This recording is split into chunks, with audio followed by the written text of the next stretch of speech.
माननीय सभासदों, महामहिम राष्ट्रपति जी,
और यतः श्री रामनाथ कोविंद की पदावधि का अवसान वर्ष 2022 के जुलाई मास के 24वें दिन तदनुसार शक संवत के वर्ष 1944 के श्रावण मास के दूसरे दिन होने के लिए नियत है। और यतः भारत के राष्ट्रपति के पद को भरने के लिए संविधान तथा राष्ट्रपतीय और उपराष्ट्रपतीय निर्वाचन अधिनियम 1952 के उपबंधों और तदधीन बनाए गए नियमों और आदेशों के अनुसार निर्वाचन करा लिया गया है तथा परिणाम घोषित कर दिया गया है। अब इसलिए भारत निर्वाचन आयोग एतद द्वारा प्रमाणित करता है कि श्रीमती द्रौपदी मुर्मू वर्ष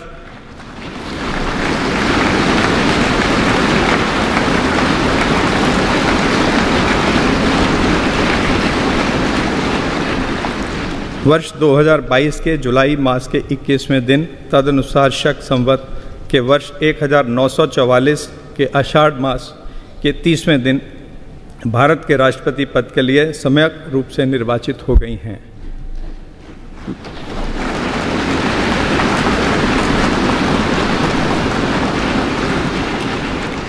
भारत गणराज्य के 73वें वर्ष में हमारे हस्ताक्षर और भारत निर्वाचन आयोग की मोहर से वर्ष 2022 के जुलाई मास के इस 21वें दिन तदनुसार शक संवत के वर्ष 1944 के आषाढ़ मास के 30वें दिन प्रदत्त किया गया।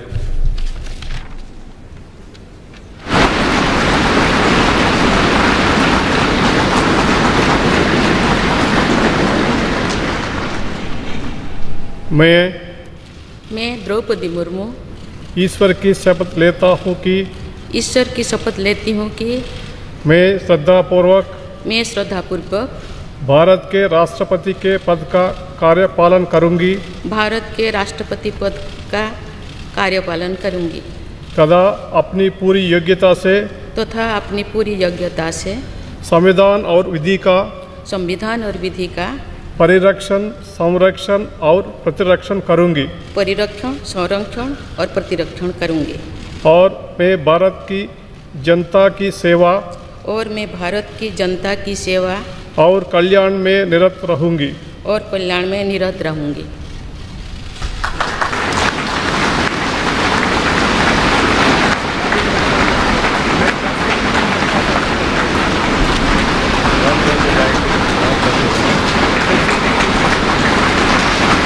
आदरणीय श्री रामनाथ कोविंद जी,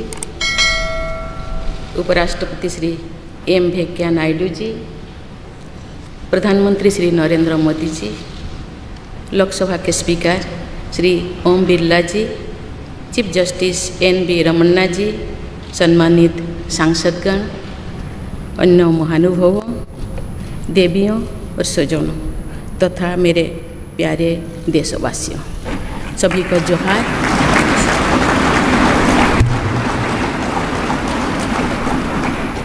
भारत के सर्वोच्च संवैधानिक पद पर निर्वाचित करने के लिए मैं सभी सांसदों और सभी विधानसभा सदस्यों का हार्दिक आभार व्यक्त करती हूँ। आपका मत देश के करोड़ों नागरिकों के विश्वास की अभिव्यक्ति है। मैं भारत के समस्त नागरिकों की आशा, आकांक्षा और अधिकारों की प्रतीक इस पवित्र संसद से सभी देशवासियों का पूरी विनम्रता से अभिनंदन करते हैं।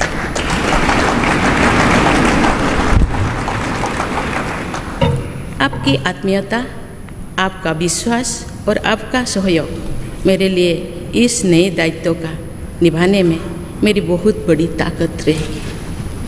मुझे राष्ट्रपति के रूप में देश ने एक ऐसे महत्वपूर्ण कालखंड में चुना है जब हम अपनी आज़ादी का अमृत महोत्सव मना रहे हैं।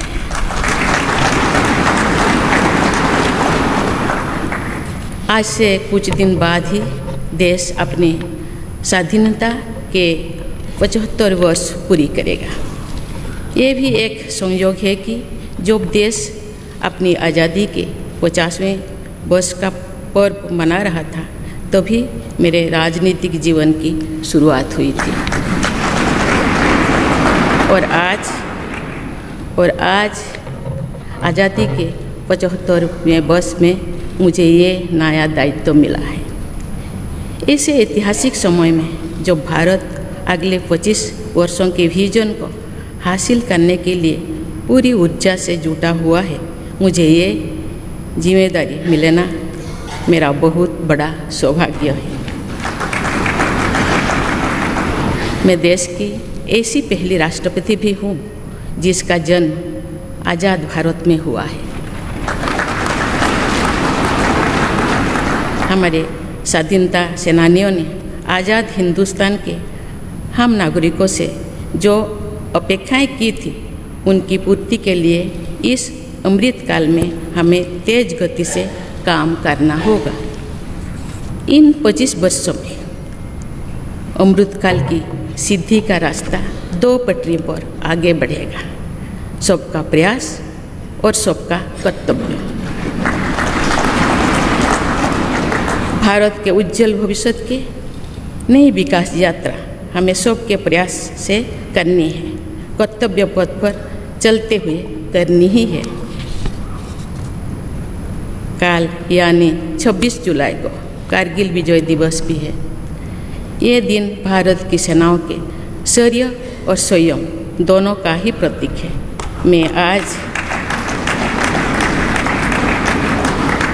मैं आज देश की सेनाओं को तथा देश के समस्त नागरिकों को कारगिल विजय दिवस की अग्रिम शुभकामनाएं देती हूँ। देवियों और स्वजनों, मैंने अपनी जीवन यात्रा पूर्वी भारत में ओडिशा के एक छोटे से आदिवासी गांव से शुरू की थी। मैं जिस पृष्ठभूमि से आती हूँ वहाँ मेरे लिए प्रारंभिक शिक्षा प्राप्त करना भी एक सपने जैसा ही था, लेकिन अनेक बाधाओं के बावजूद मेरा संकल्प दृढ़ रहा और मैं कॉलेज जाने वाली अपने गांव की पहली बेटी थी।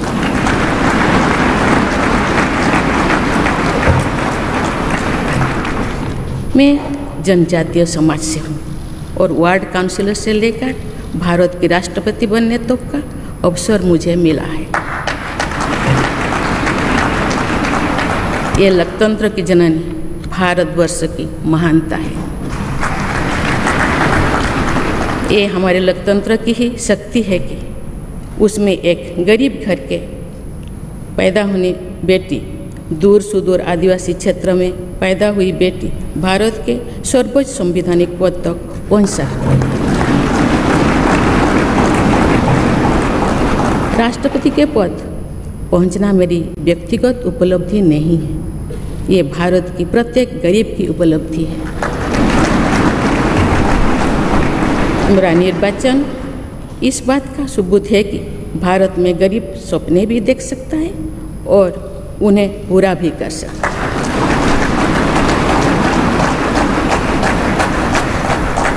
और ये मेरे लिए बहुत संतोष की बात है कि जो सदियों से वंचित रहे, जो जीवन विकास के लाभ से दूर रहे, वे गरीब, दलित, पिछड़े तथा आदिवासी मुझे ये अपना प्रतिबिंब देख सकती है। मेरे इस निर्वाचन में देश के गरीब व का आशीर्वाद शामिल है। देश की करोड़ों महिलाओं और बेटियों के सपनों और सामर्थ्य की झलक है। मेरे इस निर्वाचन में पुराने लीग से हटकर नए रास्ते पर चलने वाले भारत के आज के युवाओं का साहस भी शामिल है। ऐसे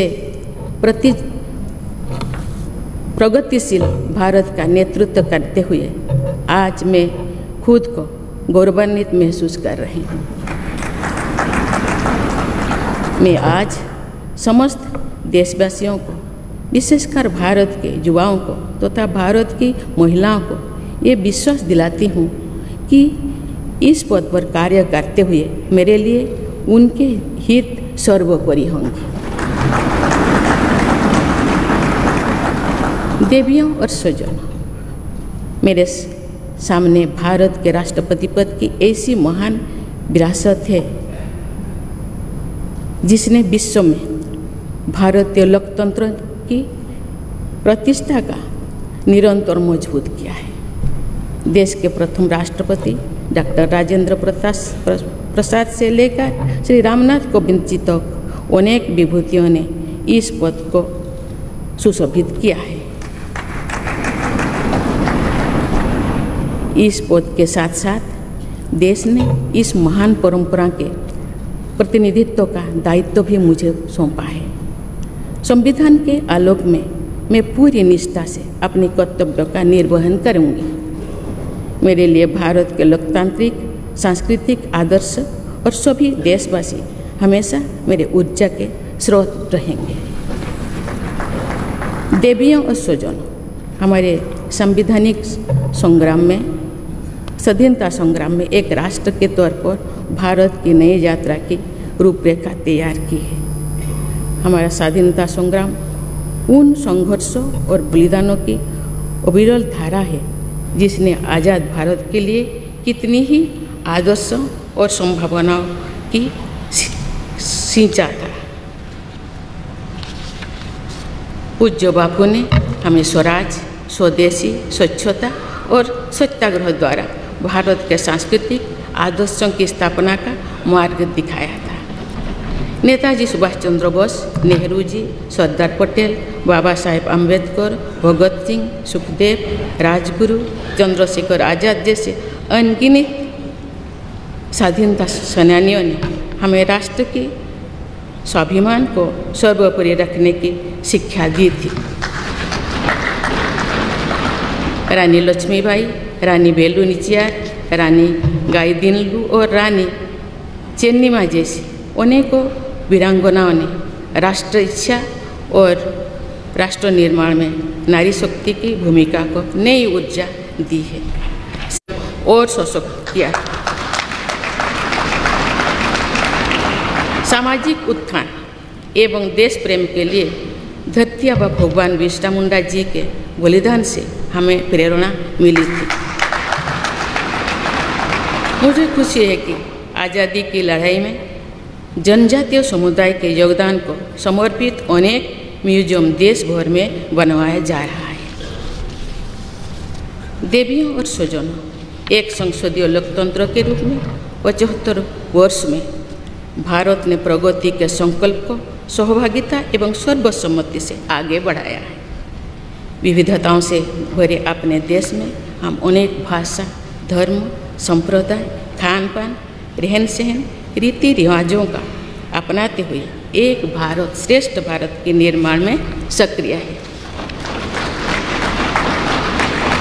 आज़ादी के 75वें वर्ष के अवसर पर आया है अमृतकाल। भारत के लिए नए संकल्पों का कालखंड है। आज मैं इस नए युग के स्वागत में अपने देश को नई सोच के साथ तत्पर और तैयार देख रही हूँ। भारत आज हर क्षेत्र में विकास का नया अध्याय जोड़ रहा है। कोरोना महामारी के वैश्विक संकट का सामना करने में भारत ने जिस तरह का सामर्थ्य दिखाया है, उसने पूरे विश्व में भारत की साख बढ़ाया है।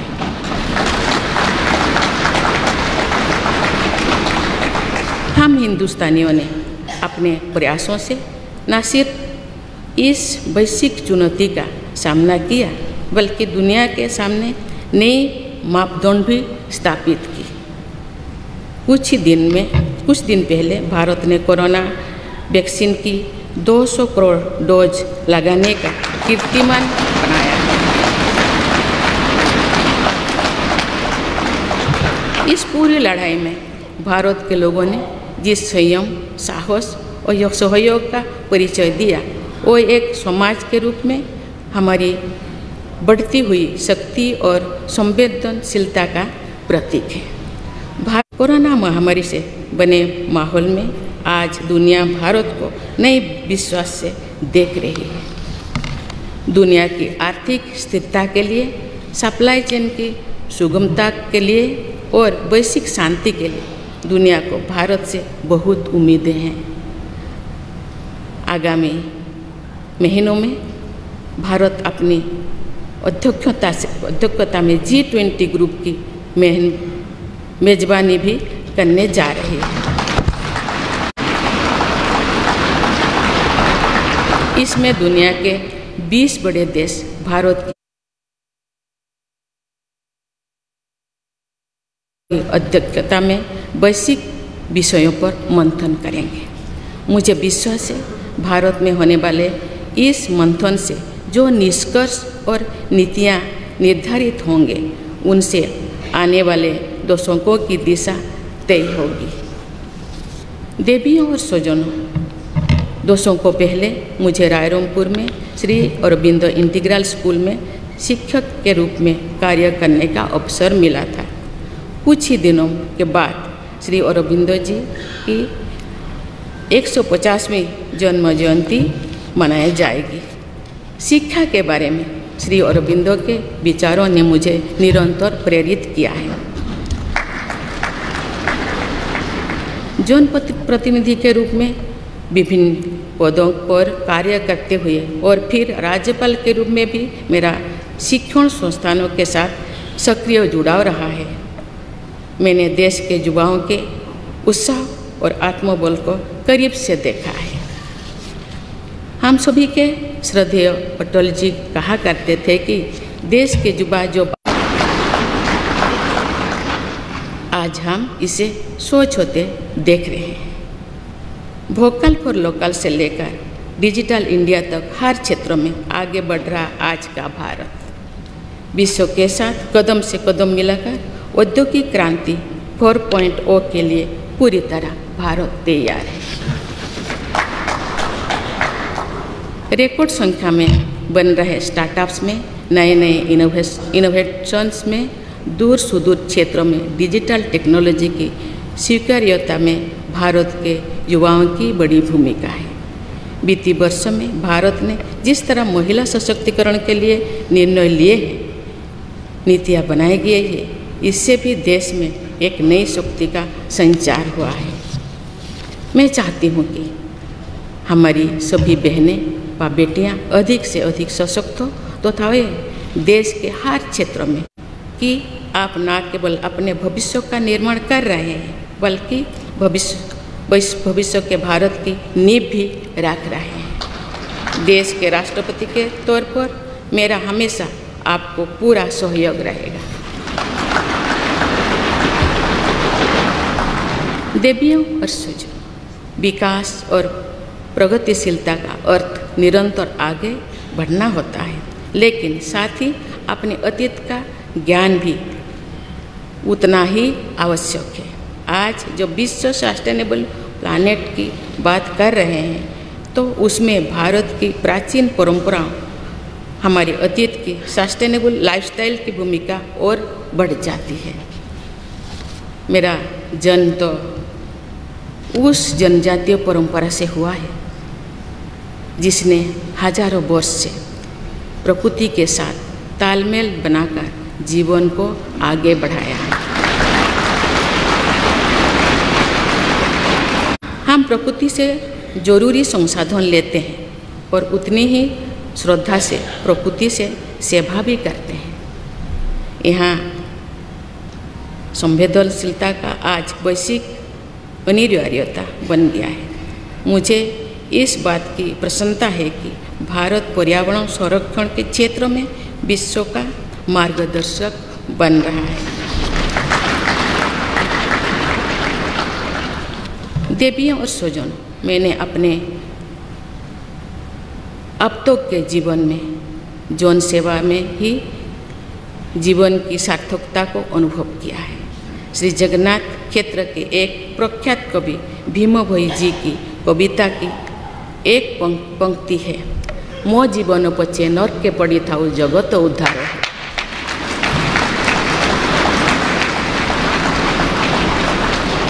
अर्थात अपने जीवन के हित और हित से बड़ा जगत कल्याण के लिए कार्य करना होता है। जगत कल्याण की इसी भावना के साथ मैं आप सब के विश्वास पर खरा उतरने के लिए पूरी निष्ठा वाला लगन से काम करने के लिए सदैव तत्पर रहूँगी। आइए हम सभी एकजुट होकर समर्पित भाव से कर्तव्य पथ पर आगे बढ़े तथा वैभवशाली व आत्मनिर्भर भारत का निर्माण करें। धन्यवाद। जय हिंद, जय भारत।